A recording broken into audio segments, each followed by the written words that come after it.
అని చెప్పి ఇందులో ఒక పాయింట్ రాశారు. ఏమంటారు, మీరు ఒకవేళ తప్పుడు సమాచారం ఇచ్చినట్టయితే రికవరీ చేయడానికి చట్ట ప్రకారంగా వ్యవసాయ సంచాలకులకు అధికారం ఉంది. అంటే రైతుల్ని బెదిరించే ప్రయత్నం చేస్తున్నారు. రైతులు ఎప్పుడు తప్పు చెప్పరు. రైతులు తప్పు చెప్తారా? రైతుకు అందరికంటే ఆత్మగౌరవ విలువలు ఎక్కువ. భూమిని నమ్ముకుంటాడు తప్ప ఆ రైతు ఎప్పుడు కూడా ఆత్మగౌరవాన్ని తాకట్టు పెట్టుకోడు.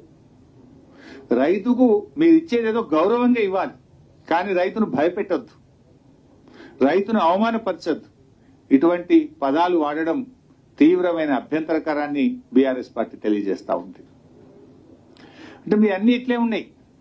ఇలా ముఖ్యమంత్రి గారి గతంలో ఒకసారి మాట్లాడుతూ ఏమన్నారంటే, రేషన్ కార్డును మేము ప్రామాణికంగా తీసుకోవడం లేదు అన్నారు. ఇది ఎన్ని రోజులు, 5 రోజుల క్రితమే ముఖ్యమంత్రి గారి మాట. అది కూడా ఒకసారి మీరు చూడండి, ఎట్లా మాట తప్పుతారో కూడా తెలుస్తుంది. రైతు రుణమాఫీపై కీలక వ్యాఖ్యలు చేశారు సీఎం రేవంత్ రెడ్డి. రుణమాఫీకి సంబంధించి 4 రోజుల్లోనే మార్గదర్శకాలు విడుదల చేస్తామని స్పష్టం చేశారు.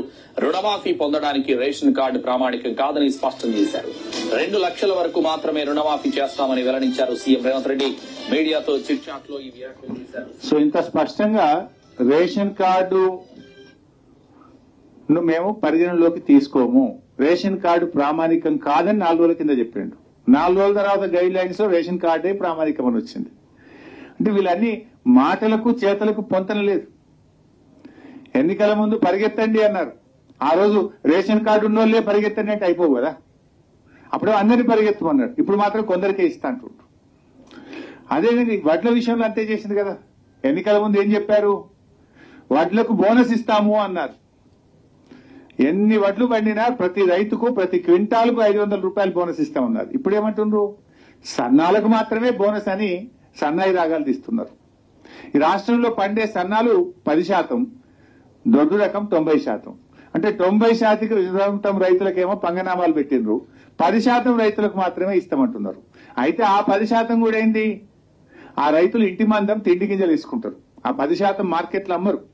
చాలా వరకు రైతులు తమ ఇంటి కోసం, తమ ఆహారం కోసం వేసుకునేటువంటిది. అంటే ఒక రకంగా వడ్లకు బోనస్ కూడా ఈ ప్రభుత్వం ఎగబెట్టింది. వడ్లకు బోనస్ విషయంలో రైతులకు దగా, రైతు రుణమాఫీ విషయంలో ఇలా లక్షల మంది రైతులను వివిధ నిబంధనల పేరు మీద ఇలా దగా చేస్తున్నారు, కోతలు పెడుతున్నది ఈ ప్రభుత్వం. మనం అప్పుడప్పుడు కొన్ని హైదరాబాద్ లో సిటీలో హ్యాబిట్స్ కు అటు పోతుంటే 1+1 అంటారు. ఒకటి కొంటే ఒకటి ఫ్రీ, 1+2 ఒకటి కొంటే 2 ఫ్రీ అంటారు.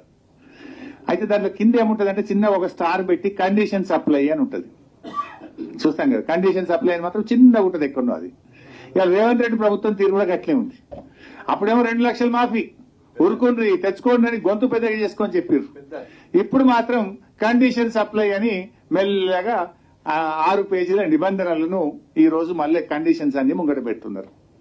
ఇది ఏదో ఆ వ్యాపారంలో చేసినట్టుగా ఇలా రైతుల పట్ల ఈ ప్రభుత్వ వ్యవహార తీరు గట్ల కనపడతా ఉంది. అదే బీఆర్ఎస్ ప్రభుత్వం మేము ఆ రోజు రేషన్ కార్డు పెట్టలే. మొదటి విడతలో 35,31,000 మంది రైతులకు 16,144 కోట్లు మాఫీ చేశాం. రెండవ విడతలో 22,98,000 మంది రైతులకు 13,000 కోట్లు మాఫీ చేశాం.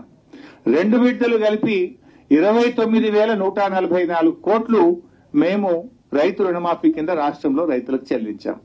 కానీ మీరేమన్నారు, మేము తక్కువ చేసినామని, రెండవ విడతలో పూర్తిగా ఇవ్వలేదని, మేము 2 లక్షలు ఏకకాలంలో చేస్తామని, నిబంధనలు లేవని, ప్రతి రైతుకు మేలు చేస్తామని.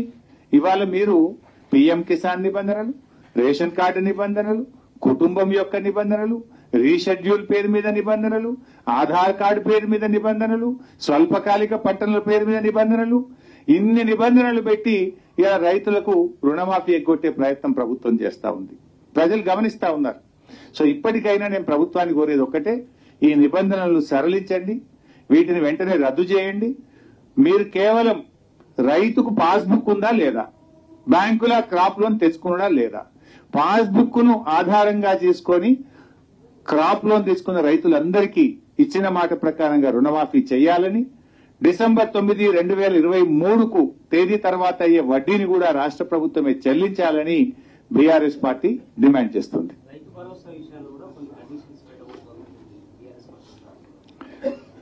ఆ కండిషన్స్ వచ్చిన తర్వాత తప్పకుండా దాని మీద కూడా మాట్లాడతాం. వాళ్ళు ఇప్పుడు రైతు భరోసా ఏం చేస్తారు ఏంది ఇంకా ఇప్పటికేదో మీటింగ్లు పెడుతున్నామని చెప్పారు. వాటి వచ్చిన తర్వాత అసెంబ్లీలో కూడా దాని మీద చర్చ పెడతామన్నారు. తప్పకుండా బీఆర్ఎస్ పార్టీ మా అభిప్రాయాలను మమ్మల్ని అడిగినప్పుడు తెలియజేస్తాం. 100% అమ్మా. నేను చెప్పింది ఏంటి, ఆ రోజు మీరు దయచేసి మీ జర్నలిస్టులు కూడా గమనించాలి. సంగారెడ్డిలో నేను ప్రెస్ మీట్ పెట్టినా. I will send you the video bite also.